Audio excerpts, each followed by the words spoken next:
gitu pemerintah. Kita lupa nih, ada kelompok-kelompok maling kelas kakap atau kalau dihaluskan koruptor. Ya. Itulah penjahat sebenarnya. Bahwa banyak yang kemudian menjadikan orang-orang kaya dari etnis Tionghoa menjadi kambing hitam. Nggak bisa serta-merta kita menuduhkan itu untuk orang Tionghoa saja. Orang kantor-kantor pemerintahan juga banyak kok maling-maling itu. Ini kan dinasti Solo ya. Dan di satu sisi kalau bicara Marwara Sirait, memang ini sosok yang ajaib ya. Sebetulnya Pak Jokowi ini bertanggung jawab besar menyeret orang-orang Tionghoa dalam, kalau oligarki itu adalah Pak Jokowi sendiri atau identik dengan dinasti Solo, ya itu saya sepakat. Ribuan, puluhan ribu mereka menjadi korban. Bukan hanya identitas yang hilang, nyawanya juga meregang. Bukan hanya 98, sebelumnya banyak sekali peristiwa-peristiwa di setiap daerah. Apakah ada saudaranya yang datang memeluk mereka dalam keadaan mereka terluka? Ada yang datang? Tidak. Kemewahan kita kan sebetulnya pada rasa persaudaraan. Tidak hanya toleransi, lebih jauh dari itu solidaritas. Kalau itu ada, jaya bangsa ini. Nggak ada yang lebih mahal dari situ. Kira-kira gitu. Maaf saya terbawa emosi. Luar biasa.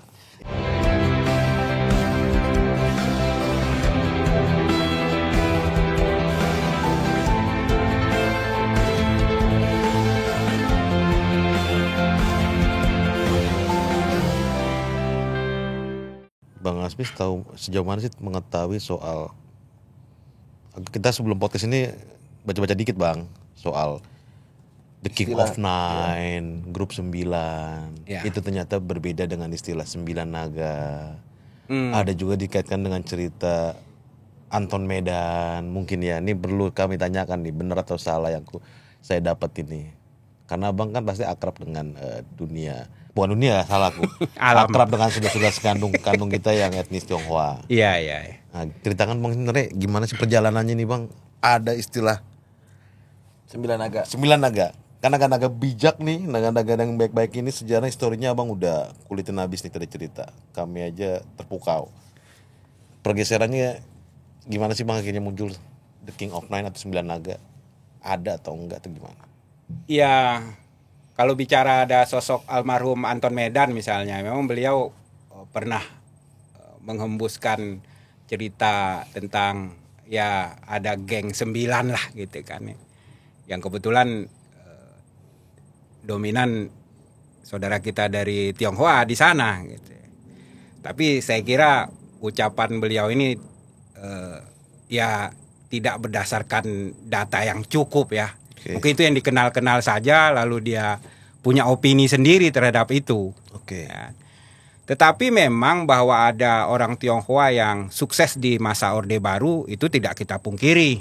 Ya, misalnya seperti Om Lim, ya kan, dan kawan-kawannya lah, ya kan. Bahkan nama Om Aguan masuk juga, ya kan. Ini cikal bakal grup 9 itu nggak sih Bang menurut Abang? Kan di zaman Orde Baru nih. Iya. Prayogo. Iya. Maksudnya. Cuman istilah ini lagi-lagi begini. Saya kan tadi meluruskan istilah naga tadi ya. Ya, ini ada pergeseran makna atau apa? Nah, naga ini kan satu kekuatan keperkasaan, kebijaksanaan gitu. Ya kan? Bisa menjadi harmonisasi antara kita dengan alam gitu ya. Nggak ada masalah sebetulnya disebut ada naga yang punya dianggap punya kekuatan gitu ya. Kalau maknanya positif tadi. Ya, naga kan memang kuat. Iya. Namanya naga. Dan tapi dalam persepsi dunia lain selain timur, misalnya di barat, naga ini kan tidak menjadi lambang kebajikan. Tapi lambang apa Bang? Lambang kejahatan. Iya. Geng naga ya kan, naga hitam. Ah. Nah, itu dia. Naga kan kalau di dunia barat itu mengeluarkan api, bersayap, seram, cakarnya tajam gitu kan. Lambang dunia hitam lah begitu. Nah, berbeda persepsi dengan di timur.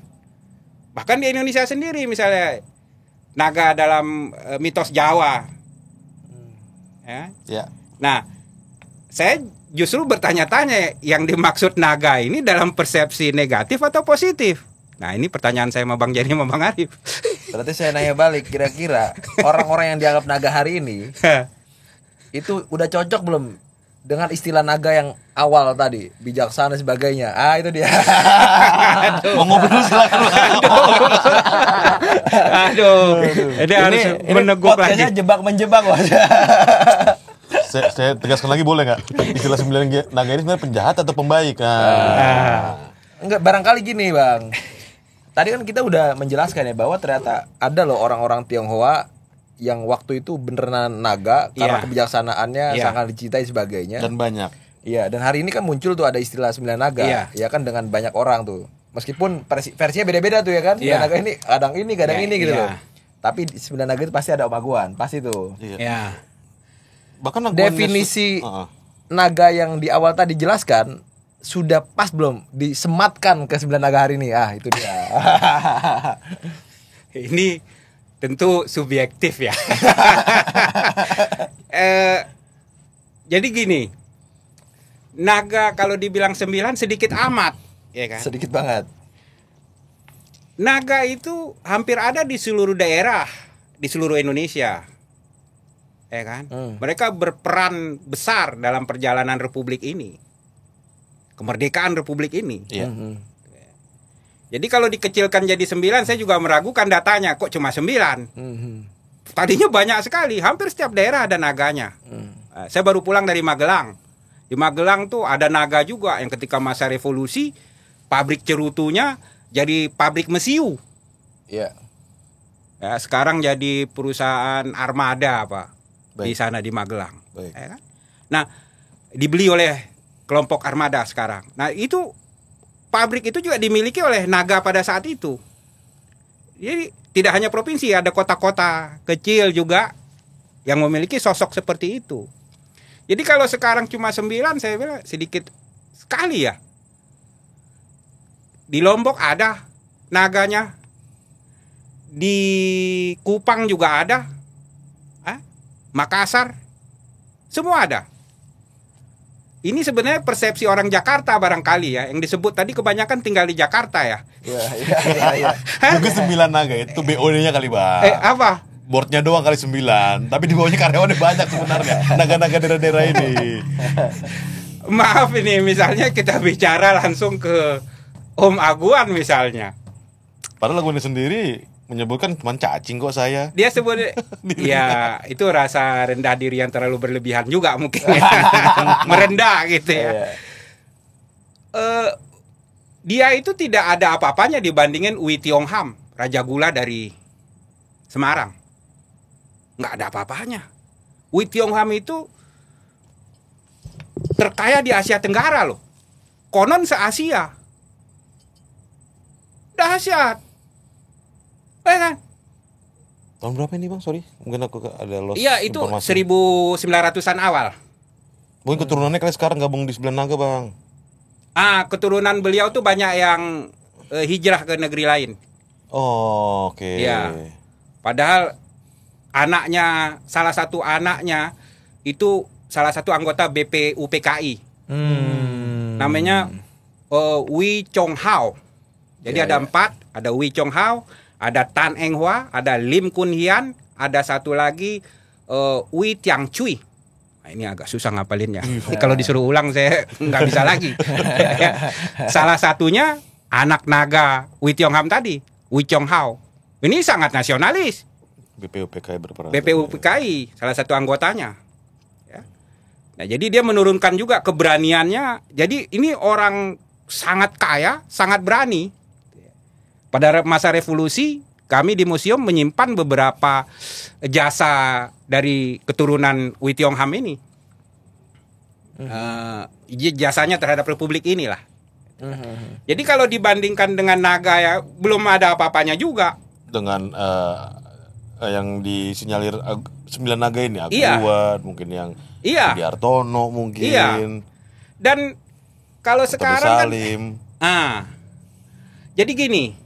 Dan ini saya juga ingin meluruskan istilah oligarki ya. Nah, menarik. bahaya nih. Nih. Karena seolah-olah naga yang tadi misalnya Bang Jerry, Bang Arif sebut masuk dari bagian dari oligarki misalnya. Tentu banyak yang tidak sepakat dengan pandangan saya.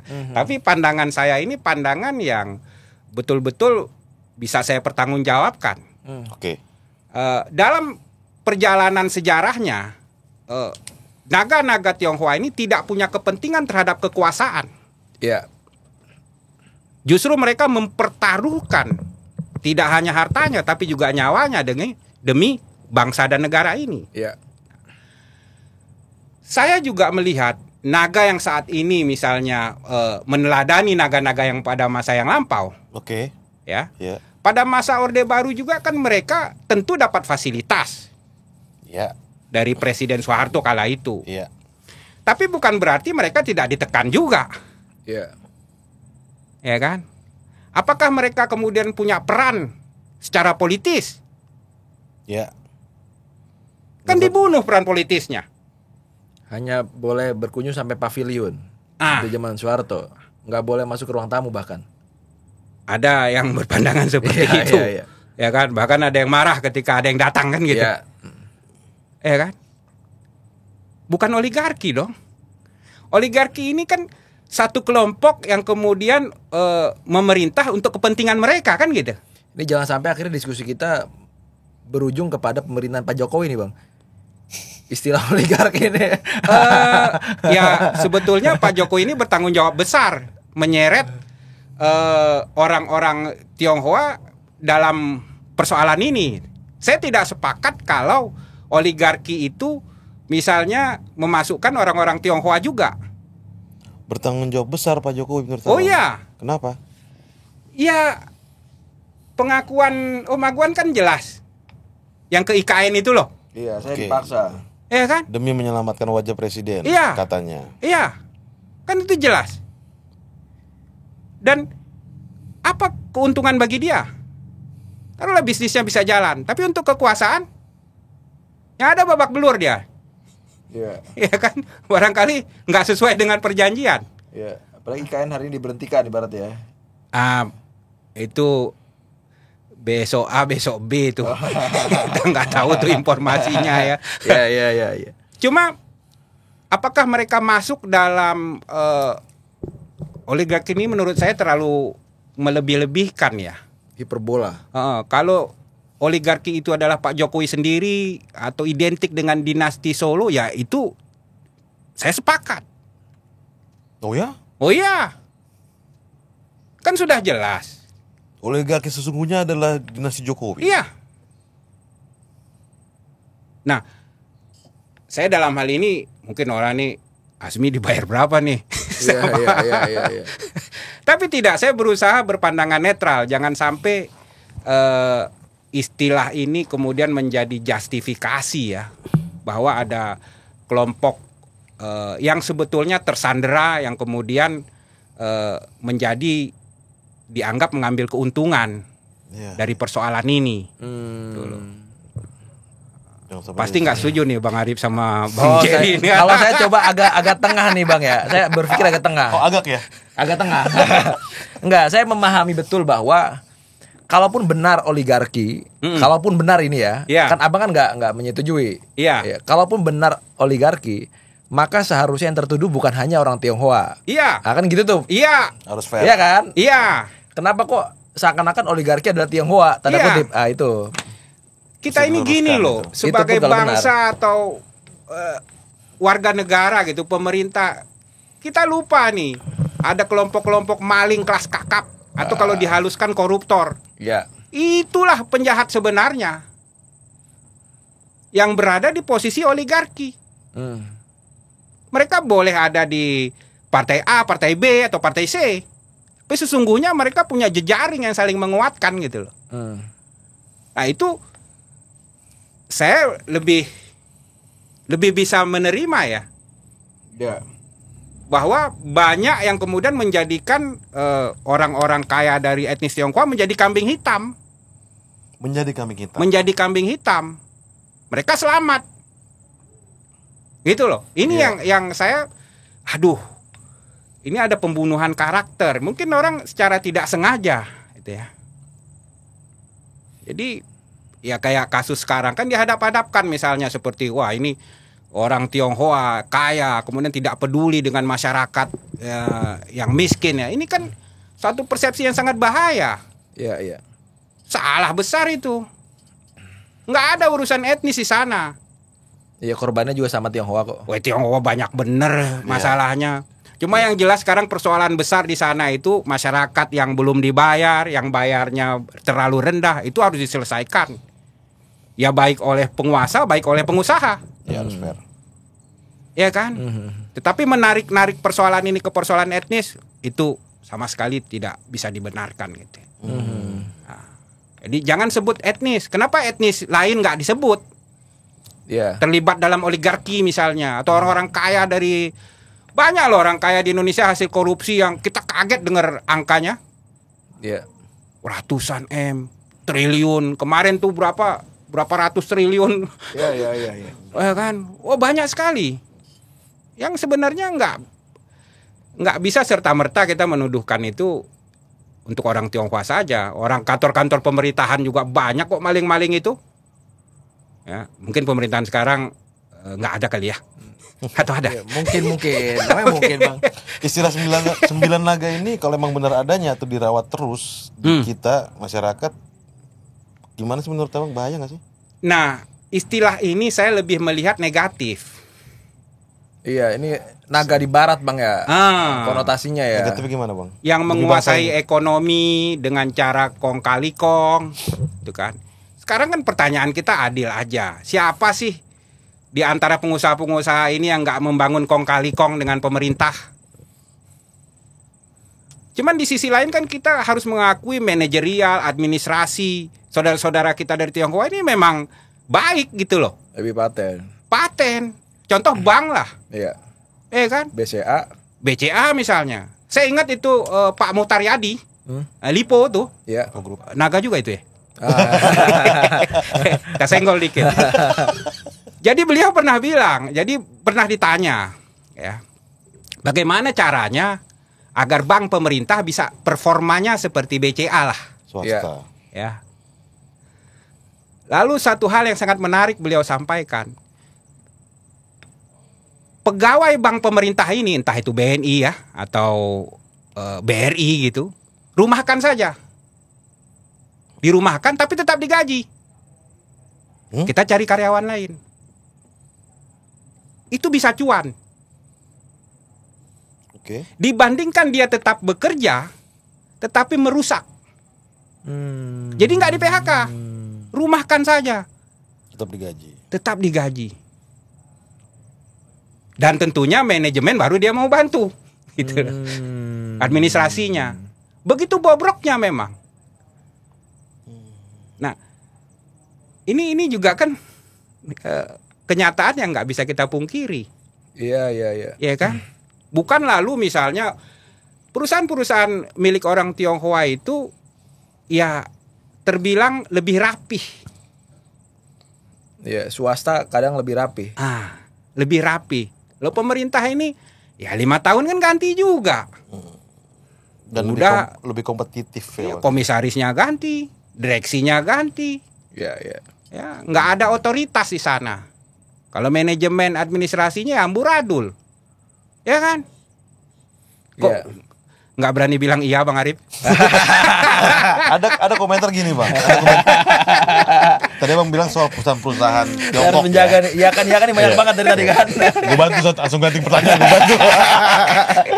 Banyak ada yang komentar kayak begini. Ya perusahaan-perusahaan yang disinyalir masuk grup 9 naga ini, Konglo ini. Iya. Which is dugaannya itu adalah dari kaum saudara kita Tionghoa. Iya. Oke, ada mereka berbisnis di sini di Indonesia, di negara mereka juga. Abang mungkin pengen kayak gitu kan? Di negara mereka juga, ya Tionghoa kan? Iya. Indonesia, Suku di Indonesia. Tapi ada komentar begini. Mereka aset di sini ada, berbisnis di sini, tapi cuannya, profitnya ke luar negeri. Dan banyak seperti itu dilakukan. Apa pendapat Abang? Harusnya kan ya menghasilkan uang, mengeruk uang berprofit dari bisnis di Indonesia, tetap dong diputar Indonesia, jangan dibawa keluar. Tanggapan abang kayak gimana? Salah atau benar itu? Ya itu kan pandangan yang Atau ada sebetulnya tidak berdasar kuat juga ya. Pengusaha-pengusaha ya bukan hanya orang Tionghoa saja yang mungkin menanamkan modal di luar, ya kan? Pengusaha-pengusaha dari suku Minang, Jawa juga kan ada juga buka perusahaan-perusahaan di luar, menanamkan modal di luar, itu siapa saja.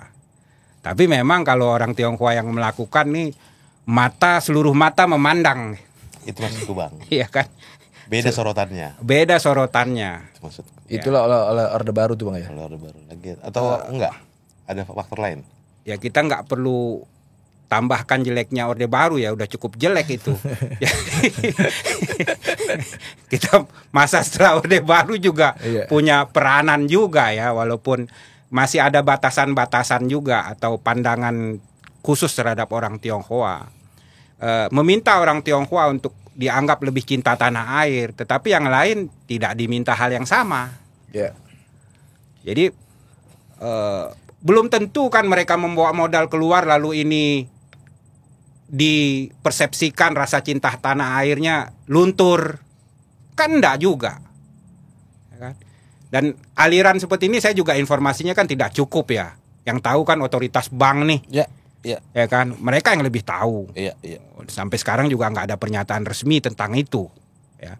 Dulu ada tulisan Pak Christian Wibisono almarhum,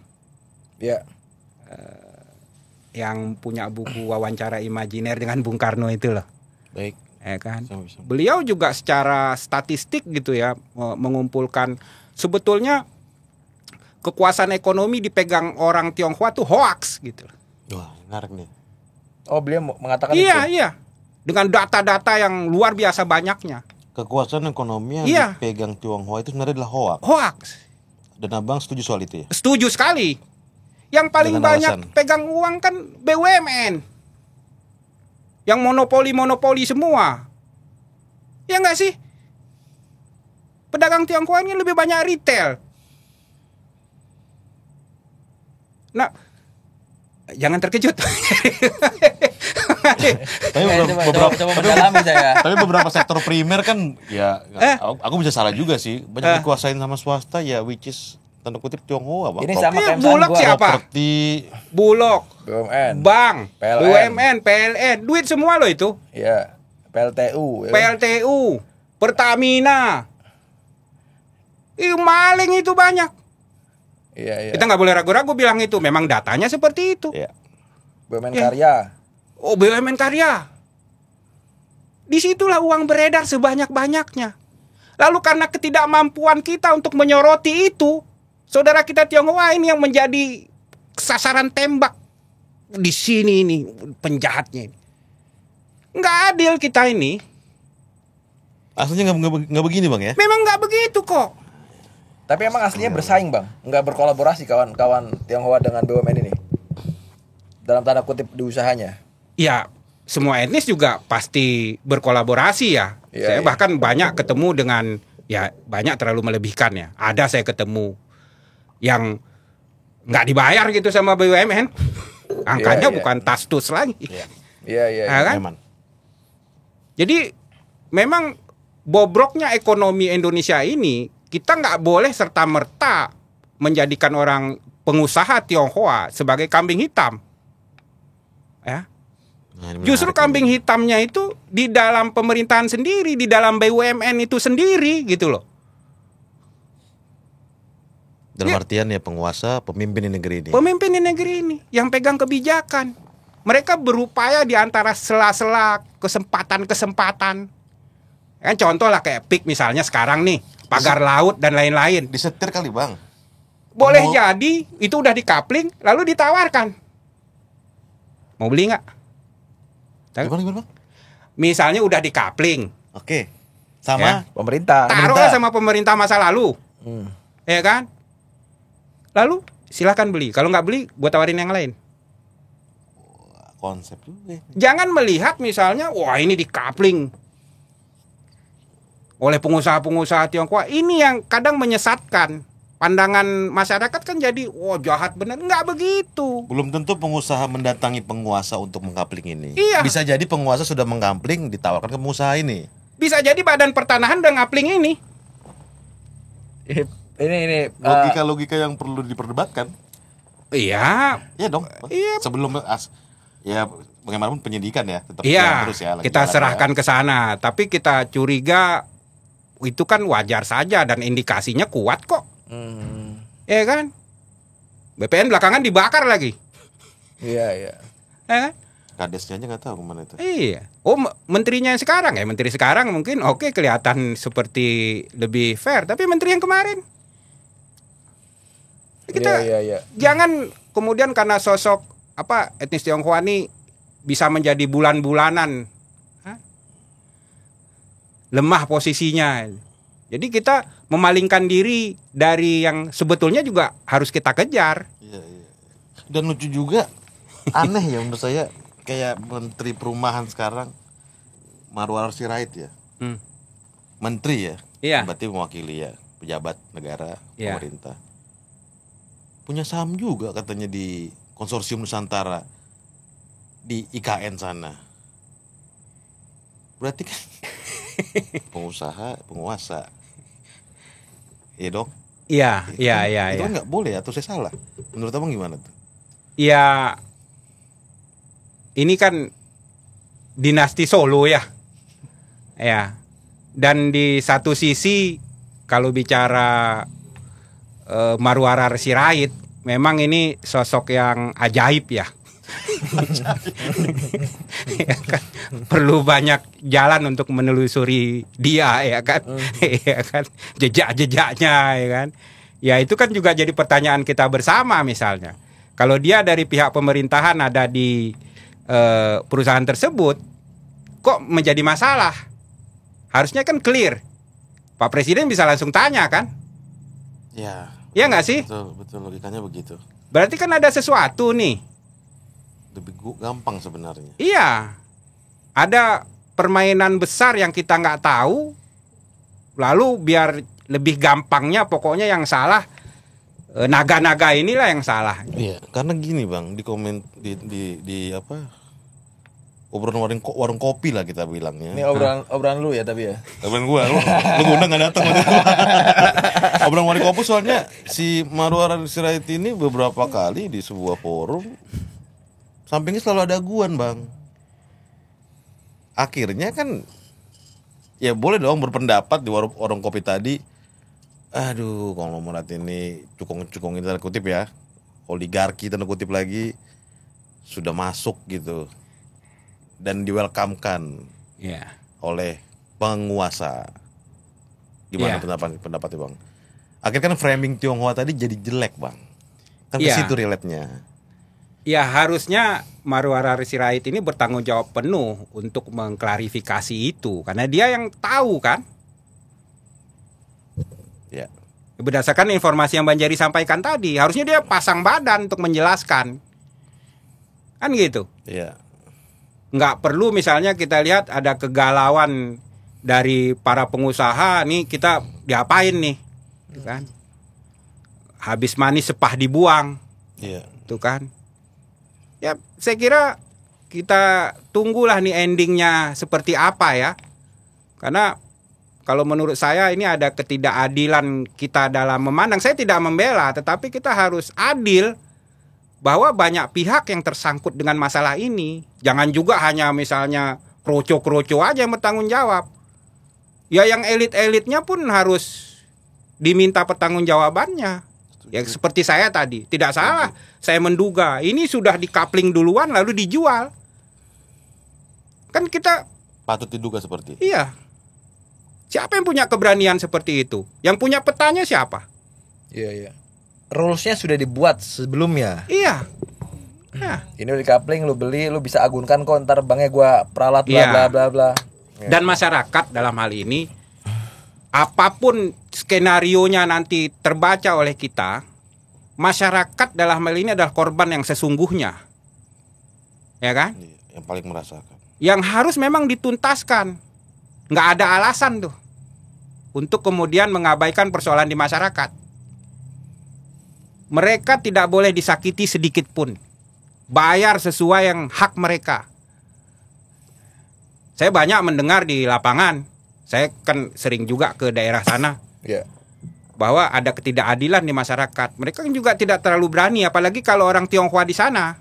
Ya mereka nggak berani itu. Takut ditekan kan segala macam. Ya banyak yang sudah diambil, belum dibayar dan lain-lain. Itu persoalan-persoalan yang sudah menahun. Jauh sebelum terbongkar yang sekarang ini. Iya. Ya kan? Itu harus diselesaikan, tanggung jawab lah pemerintahan sekarang. Dan jikalau ada istilah 9 naga real adanya, harusnya Bang Asmi yang tahu banget soal sejarah filosofi naga ini tersinggung harus Bang ya. Kan drill naga itu sebenarnya nggak seperti yang disebut-sebut ya. Gini Bang, organisasi orang-orang Tionghoa di Indonesia, baik Perhimpunan Indonesia Tionghoa, Paguyuban Sosial Marga Tionghoa Indonesia, ya, itu banyak sekali ya. Baik. Yang mereka tidak hanya orang-orang kaya saja, orang-orang miskin juga ada gitu. Maaf saya pakai kata miskin. Maksudnya jangan lalu berpikiran orang Tionghoa ini kaya-kaya. Generalisasi. Lebih banyak yang miskinnya daripada kayanya, sama kayak etnis lain. Nah, organisasi-organisasi ini punya semangat sosial, aktivitas sosial yang luar biasa. Ya. Mereka bergerak kalau ada persoalan-persoalan sosial, bencana. Mereka nggak peduli tuh kayak di Aceh, kampung halaman saya. Tadi Bung Jerry sebut masalah Buddha Seci misalnya. Di sana Suci, ya. ada kiprah mereka juga membangun perumahan misalnya. Belum di daerah lain, di Sulawesi, Kalimantan, ya, Lombok, dan seterusnya. PSMTI, INTI, semua punya peran besar. Nah, tidak hanya naga-naga yang ada di situ juga orang-orang yang tidak punya, yang mungkin menyumbangkan tenaganya, pikirannya. Jadi jangan pikirkan organisasi Tionghoa ini kumpulan orang kaya, enggak. Nah, ini yang saya, kalau dibilang Bang Jerry tersinggung, mungkin saya tersinggung karena sudah merasa sebagai orang Tionghoa ya. Oke. Ya kan? Baik. Karena kita nggak adil. Kenapa sih menyebut etnisnya? Ya. Ya kan? Kita harus lihat personnya, ya kan? Jangan sekali-sekali mengangkat etnis gitu. Nggak boleh. Karena itu betul-betul apa ya? Pikiran primitif sekali. Iya. Sebelum podcast ini Abang di depan tadi ngomong kan kita tuh purba banget cara berpikirnya. Iya. Kayak gimana tadi Bang? Iya. Primitif tadi ya. Iya, seperti insting gitu. Bergerak ya itu kan tanpa rasionalisasi gitu ya. Itu kan purba banget ya. Maksudnya udah punya prasangka. Nah, prasangka ini yang kemudian menuntun kita gitu. Jadi ya udah nggak fair kita melihat. Itu seolah-olah hujan sehari kemarau sehari menghapus apa sih istilahnya itu? Hujan setahun ya. Atau sensitif ya. Oh iya Bang, ada pertanyaan lagi nih, sensitif mungkin ya. Cuman saya patut saya tanya juga nih, mungkin sensitif. Ada juga persepsi pandangan begini, orang saudara kita Tionghoa sih atau etnis Cina sih gitu, yang terlalu eksklusif menjaga pergaulan mereka hanya mereka aja, nggak berbaur dengan masyarakat, nggak inklusif gitu Bang. Gimana Bang menurut Bang? Itu salah tuh? Iya. Orang Tionghoa sudah melakukan segalanya yang mampu kita bayangkan untuk dianggap menjadi Indonesia. Melampaui yang bisa kita bayangkan. Bahkan ada yang pindah agama demi dianggap menjadi bangsa Indonesia. Agar diakui. Melakukan kebajikan dia tebar kemana-mana. Ujungnya tetap mendapatkan diskriminasi. Aktivitas sosial mereka sekali lagi sulit ditandingi oleh etnis lainnya. Mereka cepat sekali bergerak. Ya. Cepat, kalau ada bencana tuh cepat sekali mereka. Koordinasinya terlatih juga mereka tuh. Distribusinya seperti apa? Terlatih. Merawat pasca bencana.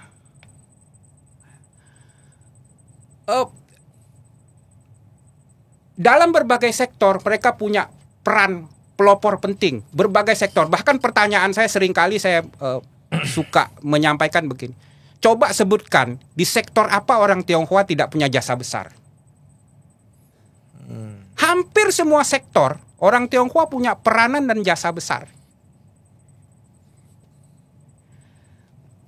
Dulu ada program namanya asimilasi. Mereka diwajibkan oleh Orde Baru menanggalkan segala ketionghoaannya agar menjadi Indonesia. Mereka boleh memilih menjadi Sunda, boleh menjadi Jawa, boleh menjadi Batak, asal jangan Tionghoa. Dan itu mereka ikuti 32 tahun. 32 tahun. Mereka rubah nama. Bahkan kalau ditanya orang mana? Orang Medan. Kadang diketawain sama yang nanya, lu kok nggak ngaku Cina, nggak ngaku Tionghoa gitu. Diledek. Asimilasi ini ujungnya kan 98 juga, gagal total. Dan orang yang mengusung program ini, itu juga ada yang menyesali kenapa dia mendukung program tersebut. Siapa, Bu? Ya, yang menyesal, mudah-mudahan lapang kubur beliau, ya kan? Saya jangan sebut namanya, takutnya anaknya mendengar juga. Oke. Ya kan? Lanjut, Bang. Ya, mereka sudah melakukan apapun untuk dianggap Indonesia, ya, membaur dan seterusnya. Justru persoalannya adalah orang non Tionghoa yang tidak berbaur terhadap Tionghoa. Yang eksklusif sebetulnya siapa? Menarik ini. Jadi harus dibalik. Kitalah yang kurang mengenal saudara kandung kita ini. Mereka sudah melakukan segala hal untuk dianggap sebagai bagian dari bangsa ini.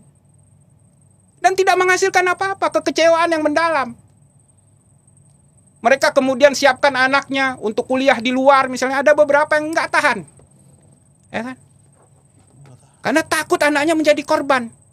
Saya pernah bertemu dengan beberapa orang tua dan ketika saya ceritakan tentang sejarah budaya Tionghoa, mereka bilang begini, saya nggak jadi kirim anak saya, Bang Hasbi. Ada secercah harapan. Bukan harapan besar, secercah. Dan ini saya ambil resikonya. Mudah-mudahan apa yang diperjuangkan orang-orang Tionghoa bisa dianggap setara dengan etnis lain. Itu bisa menjadi kenyataan. Mungkin 10-20 tahun lagi. Seperti itu, kesedihan yang mendalam di mereka. Kita yang sebetulnya harus tidak eksklusif. Jadi dibalik nih. Terbalik. Iya. Gitu. Kapan lah kok Azmi sadar bahwa ternyata kok Azmi adalah orang yang eksklusif, sehingga oh ternyata gue eksklusif ya, seharusnya gue bisa nih di Tionghoa. Ya. Kan hari ini kan akhirnya terjadi begitu tuh. Menyimpulkan bahwa sebenarnya bukan mereka yang eksklusif. Iya. Ternyata gue yang eksklusif. Iya. Kan di situ tuh. Iya. Kok Azmi kan pernah mengalami fase itu tuh. Iya. Ini pertanyaannya tajam betul. Nah, itu dia. Ini tajam menukik ini ya. Kopi dikit. Karena kan langsung ada contohnya. Gini. Daerah orang tua saya ya, luhur saya Aceh pernah mengalami tsunami 2004. Yang datang membantu itu bukan hanya orang Aceh di perantauan. Seluruh suku datang, etnis, agama, itu udah lintas. Bahkan dari luar negeri kan, banyak bantuan datang ke Aceh. Tidak ada lagi perbedaan di sana. Seolah-olah kita sudah menjadi saudara seutuhnya. Saya mengatakan dalam perenungan saya, apa mesti ada bencana yang Tuhan turunkan agar kita bersatu? Mestikah bencana Tuhan datang kepada kita lalu di situ kita bersatu? Mestikah bencana ini diulang-ulang di Aceh, di daerah-daerah lain agar persaudaraan ini semakin kuat? Karena hanya pada keadaan seperti itu keluar kita yang asli gitu. Apakah harus nunggu itu? Kan enggak. Ya kan? Dan saya melihat pada waktu itu orang Aceh mengalami musibah sangat besar. Tsunami 200.000 orang meninggal. Orang-orang Tionghoa adalah di antara saudaranya yang datang ke Aceh membantu. Mereka juga punya pandangan tersendiri sebetulnya terhadap Aceh. Tapi mereka lupa itu. Mereka datang bergegas ke Aceh dalam hari-hari pertama di sana. Membantu apa yang mereka punya. Dan bukan misalnya diutus relawannya. Orang-orang bohir-bohir itu sendiri yang datang, yang punya duit itu. Naga itu yang datang. Saya mengenal beberapa mereka. Mereka bantu ke sana. Ini titik penting untuk menjawab pertanyaan Bang Arif. Kesadaran saya yang paling terasa di sana. Karena begini, sebetulnya orang-orang Tionghoa yang datang membantu di Aceh ini juga punya persoalan besar. Orang Aceh meninggal ratusan ribu akibat gelombang besar tersebut. Itu mungkin di dunia itu peristiwa besar ya. Di abad ini. Bukankah orang Tionghoa juga mengalami tsunami besar?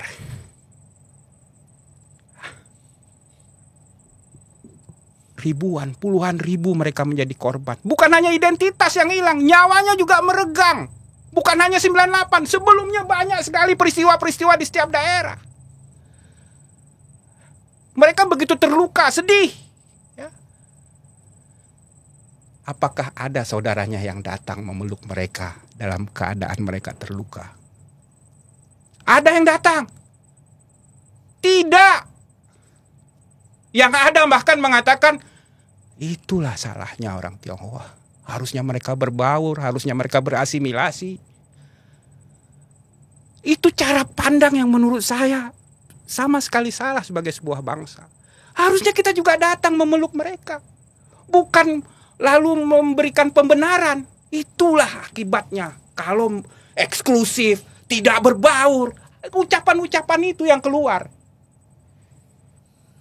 Adakah ketika orang Aceh mengalami tsunami justru kalimat-kalimat negatif yang keluar? Tidak ada. Dipeluk, dilupakan. Orang Tionghoa mendapatkan itu enggak. Bahkan penderitaan ditambah cacian. Ini yang bagi saya sendiri cukup mengganggu ya. Kenapa bisa terjadi seperti itu? Sebenarnya ini juga asal-usul berdirinya Museum Pustaka Peranakan Tionghoa. Di mana saya ingin berusaha memeluk saudara kandung saya, orang Tionghoa. Tentu itu bukan pelukan yang hangat dan mungkin bisa menenangkan mereka. Tapi saya coba dengan keterbatasan saya memberikan setetes air lah kepada mereka. Mereka dahaga sekali sebagai bangsa untuk dianggap sebagai bagian dari bangsa ini. Apa yang saya berikan itu seperti setetes air. Nah, ini yang saya kepengen berbagi, bahwa saatnya kita memandang, membuka diri, memeluk mereka seerat-eratnya. Mereka saudara kita yang mungkin kita jauh pada hari ini. Kita harus dekatkan diri. Jangan kemudian meminta mereka untuk, ya seperti yang saya ceritakan tadi ya, berharap kepada mereka. Sebaliknya kepada kita. Kitalah yang harus berbaur. Saatnya sekarang kita berbaur. Dan kalau ini terjadi, inilah sebetulnya titik awal menuju kejayaan bangsa Indonesia. Nggak perlu 2045 itu. Ketika itu terjadi, hari itu juga bangsa ini kembali ke jati dirinya yang asli. Kemewahan kita kan sebetulnya pada rasa persaudaraan. Tidak hanya toleransi, lebih jauh dari itu solidaritas. Kalau itu ada, jaya bangsa ini. Nggak ada yang lebih mahal dari situ. Kira-kira gitu. Maaf saya terbawa emosi. Luar biasa. Nggak ada masalah yang nggak bisa kita selesaikan. Luar biasa. kesadaran ini akhirnya muncul. Seharusnya iya juga ya, bahwa Purba tadi ya. di pikiran manalah purba kita ketika saudara kita di Tionghoa diperlakukan seperti itu ya. Iya. Itu menjadi pertanyaan dasar sebenarnya. Iya. Di saat kita butuh mereka ada, di saat mereka butuh kita justru ada. mencaci. Iya, mencaci. emang. Eksklusif tadi. Luar biasa. Iya ya. Justru kita yang eksklusif ya Bang. Iya. Kayaknya segmen ini kita akan taruh di depan. Luar biasa sih, thank you banget Bang Asmi. Luar biasa. Sama-sama Bang Jerry, Sampai Bang terbawa. Arif. Ini menarik bagi gua karena ya mungkin banyak orang berpikir tentang Tionghoa tuh selalu negatif, Bang. Makanya kemarin pas waktu gua nelfon Bang Azmi, ketika orang itu dihadapkan hanya 2 pilihan dan gak boleh ada pilihan lain, maka orang itu sudah cacat sejak dalam pikiran, Bang. Betul, betul. Hari ini kan yang ada di media kan udah itu aja. Betul. Lu milih Tionghoa atau lu nggak pilih Tionghoa, seakan ada negatif dan positif gitu. Padahal banyak hal lain yang sebenarnya kita bisa dapatkan. Makanya saya bilang, Bang, kayak kita perlu ngobrol gitu. Dan podcast ini harapannya sih menjadi legacy ya Bang ya. Ya. Buat generasi bangsa depan. Diskusi kita ini paparan abang ini. Amin. Iya, harus menjadi legacy buat generasi ke depan. Ya. Dari story-nya seperti apa. Iya. Jadilah Tionghoa. Yes. Oke. Demikian. Ada lagi? Ada Bang Asmi, ada yang mau sampaikan lagi? Cukup Bang Jerry. Kita sampai Terima terbengong-bengong. kasih. Kami makasih Bang Asmi. Sambung lagi nanti. Dan jangan nyesel untuk kami undang lagi Bang ya. Ini masih episode status air nih Bang. Waduh, Iya kan? Iya. Ternyata masih banyak banget kita belum paham tentang bangsa kita. Iya. Iya. Itu sih poinnya di situ tuh, Betul. Bang. Ya, terhadap diri kita. Betul. Terhadap diri kita. Betul. Kita relatif cenderung lebih nyaman menyalahkan orang lain ketimbang menyalahkan diri sendiri. Betul, Itu dia. betul refleksi itu. Oke, demikian podcast bersama Bang Asmi Abu Bakar. Luar biasa, semoga bermanfaat dan harusnya bermanfaat buat generasi muda dan generasi ke depan. Tunggu kita di podcast selanjutnya. Sekali lagi, thank you Bang Asmi. Lancar segala agenda. Salam sehat selalu. Merdeka. Terakhir, salam persatuan Indonesia. Merdeka. Merdeka.